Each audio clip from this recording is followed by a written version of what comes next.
Hey everyone, I'm Kirill, and if you haven't already, be sure to subscribe to my YouTube channel for more real-life stories you won't believe are true. Now, let's dive right into this jaw-dropping tale of a man who left his wife for her sister, only to discover an unbelievable truth 5 years later. Robert Marshall grew up in a charming suburb just outside Los Angeles, California. His parents, George and Linda Marshall, prided themselves on being traditional. Their modest single-story home stood in a tree-lined neighborhood, where children played basketball in driveways and neighbors trimmed their hedges on weekend mornings. Robert was the only child, which meant George and Linda devoted all their hopes, dreams, and energy to him. They expected him to uphold the family's name, carry on their lineage, and eventually pass down what they had built. By the time Robert reached his mid-20s, the pressure to start a family became almost palpable. George would often say, "Son, our legacy depends on you," while Linda, a stern yet loving mother, made her stance clear in subtle ways, like casually slipping parenting magazines onto the coffee table. Robert felt torn between loyalty to his parents and the desire to shape his own destiny. That conflict only intensified when he fell in love with Angela Davis. Angela was a bright, sharp-witted woman who worked as a freelance graphic designer. She had long dark hair and keen blue eyes that hinted at a creative spirit. They met at a local art exhibition in downtown Los Angeles, where Angela had a few of her pieces on display. Robert, impressed by her work, struck up a conversation about the meaning behind one of her abstract paintings, and their connection sparked immediately. Dating led to a quiet engagement, and within a year, the pair married at an intimate ceremony in a small chapel near the beach. For the first few months of married life, they lived in a cozy apartment complex that overlooked a quiet street. Soft morning sunlight would filter through their bedroom window, and they'd sit side by side on the balcony, sipping coffee and chatting about their plans for the day. Angela loved plants, so the balcony was brimming with pots of colorful flowers and herbs. Their days were routine but content, punctuated by Robert's 9-to-5 job at an accounting firm and Angela's freelance deadlines. However, behind those peaceful mornings lurked a growing tension. George and Linda never quite warmed up to Angela, though she tried to connect with them every chance she got, inviting them to dinner, asking for cooking tips from Linda, and suggesting weekend outings to the local farmer's market. The older couple responded politely, but Angela sensed their distance. In private moments, George made not-so-subtle remarks to Robert about how time was ticking and they needed a grandchild soon. One night after dinner at his parents' house, Robert found himself cornered in the living room. Linda was busy clearing dishes, and George placed a hand on Robert's shoulder. "Son," he said gravely, "your mother and I have been patient. But you've been married a while now, and still no sign of a pregnancy. Have you two considered seeing a specialist?" Robert felt a wave of embarrassment and defensiveness flush his cheeks. It wasn't that Angela and he hadn't thought about children, though Angela seemed less enthusiastic about it. "We're still discussing it, Dad. Angela has her career, and I don't want to rush her." George's eyes hardened. "I understand that, but we Marshalls have always been about family. Don't let her keep you waiting forever." That was the moment Robert realized just how serious his parents were. Their view of family legacy had become an ultimatum, an invisible line that Angela was expected to cross. Angela, for her part, tried to be patient, but the tension seeped into their marriage like a slow poison. Around this time, Angela's sister, Cheryl Davis, came into the picture more frequently. She was younger than Angela by about 4 years and had recently moved to Los Angeles to work as a project coordinator for a local nonprofit. She often visited Angela to catch up or ask for career advice. And she occasionally dropped by when Robert was home. Cheryl had a warm smile and a gentle manner, which made her naturally approachable. Whenever George and Linda stopped by and found Cheryl visiting, they seemed visibly more at ease with her than they ever were with Angela. It was a small detail, but one Angela could not ignore. For the next several months, the Marshalls pressed harder. Linda dropped pamphlets for fertility clinics into Angela's handbag with a forced smile. George offered to pay for any medical procedures needed. Neither Robert nor Angela openly confronted this growing pressure, allowing it to fester until resentments began to form cracks in their relationship. Angela confided in Cheryl about her frustrations. "I wish they'd just see me as a person," Angela admitted one afternoon, pacing around her small living room as Cheryl watched from the couch. "They look at me and only see a walking womb." Cheryl, a sweet and compassionate woman in her early 20s, tried to console her. "They're old-fashioned, maybe they just need more time to understand your perspective. Have you tried sitting them down and telling them how you feel?" Angela sank onto the couch, rubbing her temples. I've tried, but they don't listen. They smile, nod, and then talk over me. It's like their ears shut off the moment I mention my career or my plans. Unbeknownst to Angela, Cheryl had her own complicated history with the Marshall family. Years ago, Linda and George had taken a shine to Cheryl's polite demeanor at various family gatherings. Whenever Angela seemed aloof or too independent, Cheryl effortlessly charmed the Marshalls with a well-placed compliment about Linda's casserole or by listening intently to George's stories of his college football days. There were even rumors among relatives that Linda preferred Cheryl over Angela, though Cheryl never publicly acknowledged this. Deep down, Cheryl resented the idea that she was the more likable sister, but she didn't know how to break free from that perception. As Angela's frustration reached a boiling point, Robert faced an onslaught of demands from his parents. One evening, during a tense family dinner at the Marshall home, Linda blurted out, "Robert, you can't wait forever for Angela to come around." She glanced pointedly at Cheryl, who had been invited that night. Some women are simply more inclined to family life. George hammered the point home. If Angela can't give you a child, you have to think about other options. You can't let the Marshall line end with you. Robert felt as though he were caught in a storm. He was furious at his parents for being so cold toward Angela, yet he was equally shaken by the realization that Angela, too, wasn't showing any interest in having a child. Their conversations about starting a family always ended in half-hearted shrugs or Angela changing the subject. When confronted, Angela would say things like, "We're still young," or "Let's wait until we're both ready," which only fueled his parents' suspicions that she might not be able to conceive at all. His resolve began to crack the night he found a pregnancy test in the bathroom trash. It was negative. Angela never mentioned she had taken one, and the fact she kept it secret spoke volumes. Robert's doubts ballooned. Did she suspect fertility issues? Was she avoiding telling him? Or was something else happening beneath the surface? After that discovery, every day felt like walking on eggshells. Robert confided in a close friend, Matt, about the situation. They met one night at a local sports bar downtown. "Man, you can't let your parents dictate your life," Matt said between sips of beer. "If Angela's not ready, she's not ready. Doesn't mean it's the end of the world." Robert sighed. "You don't know my parents, Matt. They see me as the end of their family line. And Angela. I don't know how she feels about any of this." Matt shrugged. "Dude, it's your marriage, not theirs. But if she really can't or won't have kids, are you okay with that?" Robert took a long pause, staring at his reflection in the polished bar counter. "I honestly don't know." He left the conversation more confused than before.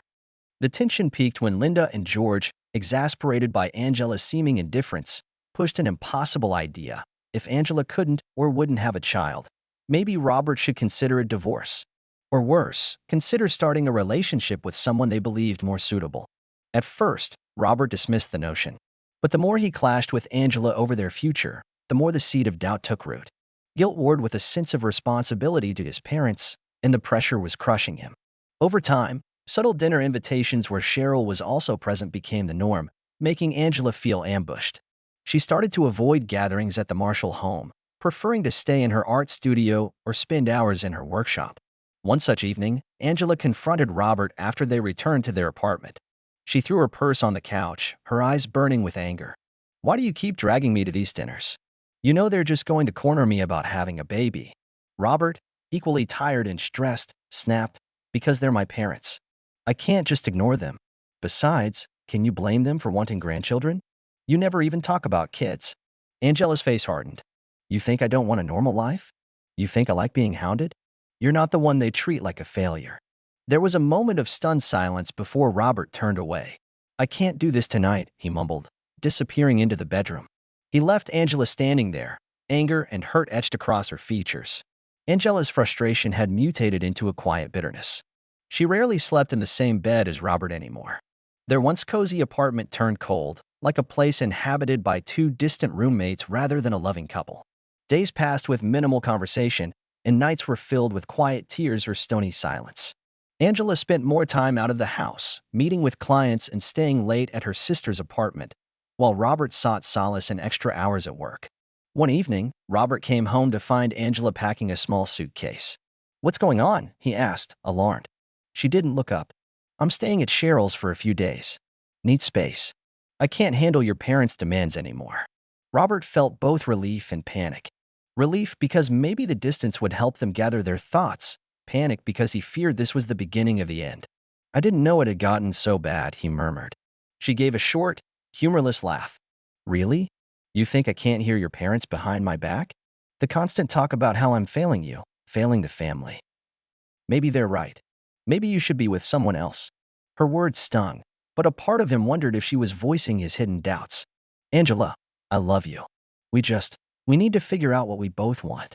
She nodded, zipped her suitcase, and left without another word. Days turned into weeks, and Angela never returned. Robert's conversations with her were brief and unemotional, mostly concerning mundane tasks like rent or picking up mail. Meanwhile, Linda and George sensed their opportunity and didn't hesitate to invite Cheryl over for family dinners. Over time, subtle encouragement turned into open flirtation between Cheryl and Robert, orchestrated by George and Linda. Cheryl was torn. She idolized her older sister, but she also felt a strange pull toward Robert. She recognized that Robert's and Angela's marriage was on the rocks, and she loathed the idea that she might be the cause of it. Yet each time she visited the Marshall household, Linda would give her a warm smile, ask her about her day, and pointedly mention how nice it would be to have Cheryl as a daughter-in-law. Robert, lost in confusion and sorrow, found himself confiding in Cheryl more than he ever had in Angela. Late one night, after a family gathering at the Marshall home, Robert and Cheryl stood on the porch, looking at the moonlit yard. The scent of Linda's rose garden hung thick in the air. In the distance, the faint hum of cars from the freeway served as a reminder that the world beyond this quiet suburban street was still wide awake. Robert admitted in a trembling voice, I don't think Angela wants to be with me anymore. I'm only seeing more distance, more avoidance. Cheryl placed a hand on his arm. I'm so sorry. I never wanted things to be like this. A tear rolled down her cheek. Angela was always the strong one. She rarely opened up about her feelings, even to me. But I never thought she'd just walk away like this. Robert stared at Cheryl's tear-streaked face and suddenly felt an overwhelming desire to protect her. Perhaps she represented the love and support he was missing from Angela. That night, for better or worse, they shared a moment, an embrace that lingered, a conversation filled with vulnerability. By morning, Robert knew the gravity of what had happened.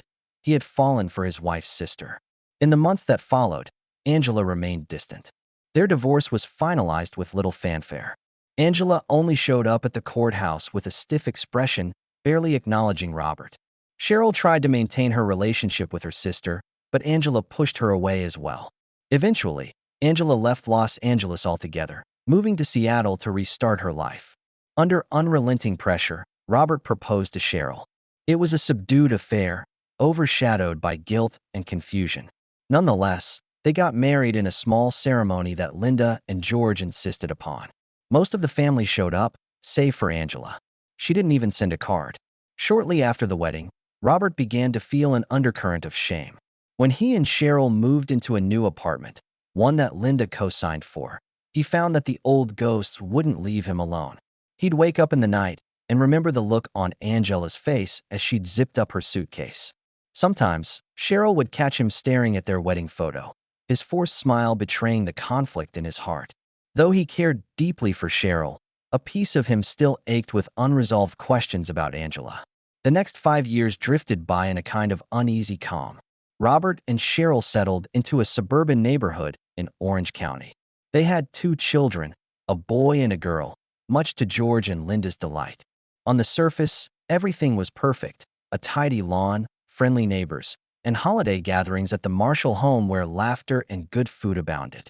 Robert worked his way up to a senior position at his accounting firm, while Cheryl devoted herself to raising their children and occasionally freelancing for nonprofit campaigns. They built a stable life, free from the overt drama of the past, though Robert sometimes caught Cheryl scrolling through Angela's old social media profiles, looking for any sign of her sister. Late at night, he would wake up in cold sweats, recalling Angela's tearful face or the hollow look in her eyes when she'd packed her suitcase. He felt pangs of guilt for not fighting harder, for letting his parents' desires overpower his own. Cheryl was a kind and loving wife, but there was always that unspoken question in the air. Had they come together under false pretenses? Then one afternoon, fate decided to pull back the curtain on the biggest secret of all. While Robert was running errands in downtown Los Angeles, he bumped into an old college friend, Sarah, who had also known Angela well. They decided to grab coffee at a nearby cafe to catch up. So, Sarah began after they'd settled at a table by the window. I heard about everything that happened with Angela. It's been a while since we last spoke. Have you talked to her at all? Robert shook his head. No. She left for Seattle, I think. No calls, no texts. Sarah exhaled heavily, stirring her latte. I need to tell you something. Angela and I reconnected a couple of years ago online. She told me things about why she left, about why you two never had kids. Robert felt a sudden knot in his stomach. She was infertile, right? That's what everyone said. Sarah locked eyes with him. That's the thing, Rob. She wasn't infertile. A wave of confusion washed over him. I don't understand. Sarah took a deep breath. Angela got pregnant at least twice, maybe even more. But she chose to terminate the pregnancies. She told me she did it because she wasn't ready and, to be honest, she said she didn't love you enough to go through with having your child. Robert felt as if the floor had disappeared from under him. His heart pounded in his ears. But why? I thought she couldn't conceive. Everyone said she was barren. Sarah shook her head. Angela told me she let you, and your parents believe that, to keep distance. She felt trapped. She resented how your parents treated her like a broodmare. And, Rob, she said she never felt the kind of love a wife should feel for her husband. She felt obligated to marry you because of the pressure from her family as well. His mind raced, replaying all the times Angela avoided the topic of children, her hidden pregnancy test, her distance. Anger, confusion, guilt, heartbreak, they all collided within him. I can't believe she'd do that. I can't believe I never saw it. Sarah placed a hand on his. I'm sorry, Rob. I thought you deserved to know. That night, Robert could barely sleep. He returned home and sat alone in his car in the driveway for what felt like hours, staring into the darkness. The pieces of the puzzle fit together in a horrifying way. Angela hadn't been infertile at all. She just hadn't wanted his children, or maybe his love. She had her reasons, resentment, perhaps, or a sense of feeling cornered. But what shook Robert most was the realization that he had married Cheryl under the assumption that Angela was the one who was physically incapable of bearing children, and that had torn them apart. Did Cheryl suspect this truth? Did she know that Angela's alleged infertility was a lie? Ormoned by the revelation, Robert decided he needed answers. He spent weeks wrestling with whether to contact Angela. Ultimately, he tracked down her number through mutual friends. His heart pounded as he dialed, not sure if she'd even pick up. Hello? Angela's voice was cool, guarded. Angela, it's Robert. A long pause. Then, what do you want? Robert exhaled shakily. I know the truth now about us. About everything. Another pause. Then Angela sighed. I guess Sarah would say something eventually. He felt bitterness welling up, but also a strange sense of relief. Why didn't you just tell me you didn't love me? Why let me think, that you couldn't have children? Her voice trembled slightly. Because your parents were relentless. They made me feel like nothing more than a vessel for their grandchild. And you never stood up for me. Not really. I was so angry, resentful, scared. I realized I'd made a mistake marrying you, but by that time, I was in too deep. I just wanted out. Robert clenched his phone, tears stinging his eyes.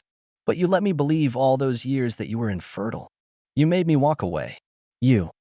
I know, Angela cut in. I did what I had to do to leave. I couldn't face you, couldn't face your parents. I was wrong, and I'm sorry. But you can't say you didn't see it coming. Our marriage was never built on the right foundation. We married because it was expected, not because we were head over heels in love. His shoulders slumped. She was right. They had fallen into a relationship that quickly escalated into marriage because both families had nudged them along. She was passionate about her art and her independence. He was devoted to pleasing his parents. Their union was bound to crumble under the weight of all these expectations. A long silence hung between them, thick with a sorrowful understanding. You should know, Angela said finally. I'm in a better place now. I've moved on. I hope you have too. Robert thought of his life with Cheryl and their children. He loved his kids deeply, but he couldn't ignore the lingering guilt that their marriage had sprouted from a broken past. I'm trying, he answered softly. When he hung up, Robert felt oddly lighter and yet more shaken. He couldn't change the past, and Angela had made her choices just as he had made his. The next step was to be honest with Cheryl about what he had learned, about his unresolved feelings. That evening, as the sun dipped low over their suburban neighborhood, Robert sat down with Cheryl in their living room. The children were in bed, the house quiet except for the hum of the refrigerator. He explained everything. His meeting with Sarah, The revelation about Angela's pregnancies and Angela's confession that she'd never truly loved him. Cheryl's face turned pale. I I never suspected she was lying about infertility. I thought she really couldn't have kids. Her eyes brimmed with tears. Robert, do you regret everything then? Us. Robert's voice trembled with emotion. I don't regret our children. They're my greatest joy. But I regret the way we came together. I regret letting my parents control my life. And I regret that our marriage began under a cloud of deception. Cheryl took his hand. I love you, Robert. I can't change how it started, but we can decide how it goes forward. He pulled her close, both of them fighting back tears. They found themselves in a tight embrace, one that spoke of fear, love, and determination. Maybe the road they traveled was littered with mistakes, but they had each other now. That was worth fighting for. In the weeks that followed, Robert confronted his parents as well.